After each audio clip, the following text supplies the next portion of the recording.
There we go. Perfect. Good to see your face again. It's been a minute. A lot of stuff has happened, huh? I know, right? Yep. Well, we're back to talk again about COVID, okay? Okay.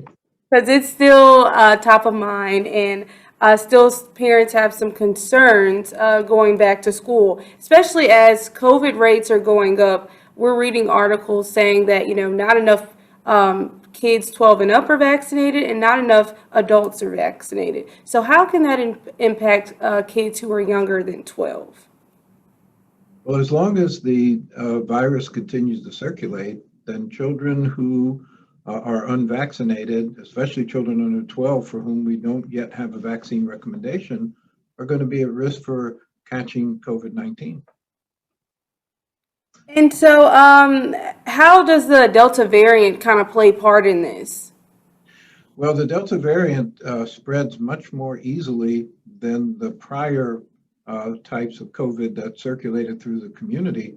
And so uh, we expect that more children are likely to become infected because the virus spreads so easily that once it's in the community, anybody who's not vaccinated is going to be at risk for disease. The best way to control the spread of COVID-19, especially the Delta variant now, is to have everybody who's eligible get vaccinated. And that includes children from 12 to 18 years of age. So if we get most of those children vaccinated before school starts, that will help make school work much better for those children and reduce the likelihood of outbreaks in the classroom or in the school system.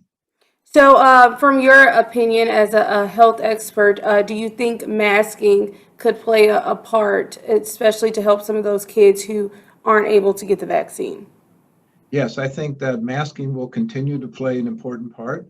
As long as we have people unvaccinated, those unvaccinated individuals, when COVID is circulating in the community, need to be masked. And that means that children younger than 12, if we still have significant circulation within the community, will need to be masked like they were this past year. Doesn't mean that we can't have school, but it does mean that we should take the precautions that we did last year in the classroom and in the school to reduce the spread of the infection.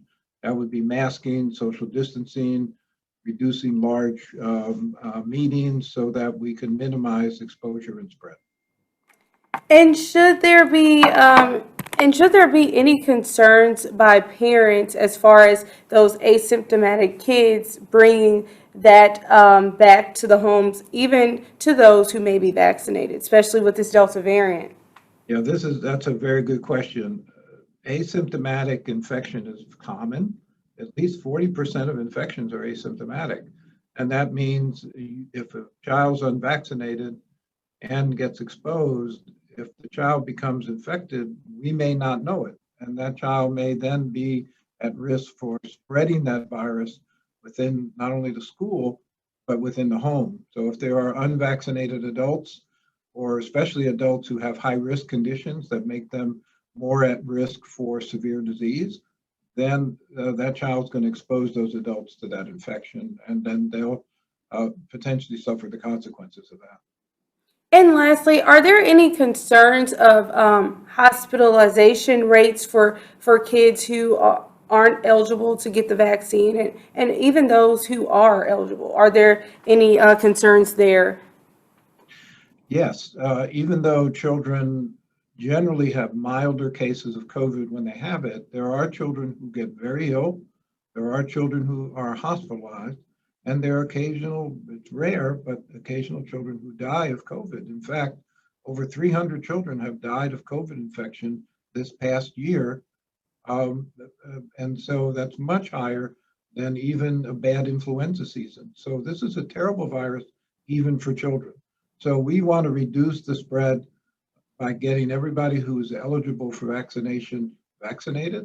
And then that's one of the best ways we can protect the people who have not yet had a recommendation for a vaccine, those children 11 and younger. Now, hopefully, we're going to get those recommendations soon. It's very likely that we'll be down to 6 years of age by the fall, and then perhaps even down to 6 months of age by sometime in the late winter, January, February, March. So we do have some time before those recommendations are made, and therefore mitigation strategies and getting those people who are eligible for vaccination vaccinated are the best ways to control and protect those younger children. And are there worries at the hospital? Are you guys seeing cases of children coming in being hospitalized because of this Delta variant going around? Well, we now know that the excuse me. We now know that the Delta variant is now the predominant variant, the predominant virus in our community. So it's here. And we are seeing an increased number of cases in adults, and we do have cases in children as well. So far, the hospitalizations have been more in adults, but we certainly have had children hospitalized with COVID infection actually throughout this outbreak and now continuing this summer. Alrighty. Is there anything else that you'd like to add here that we might have missed? No, I think you covered it well. One thing that we could talk about is the fact that because we have a little time before when school starts, this would be a great opportunity to get a child 12 years of age and older vaccinated before, so that they can develop their immune response before they get back to school. And that might make the school year so much better for them and their families. Alrighty, and thank you so much for taking time out of your busy schedule at late notice. I appreciate it. Not a problem. Happy to help out. All Thank right. you. Bye bye. Take care. Bye.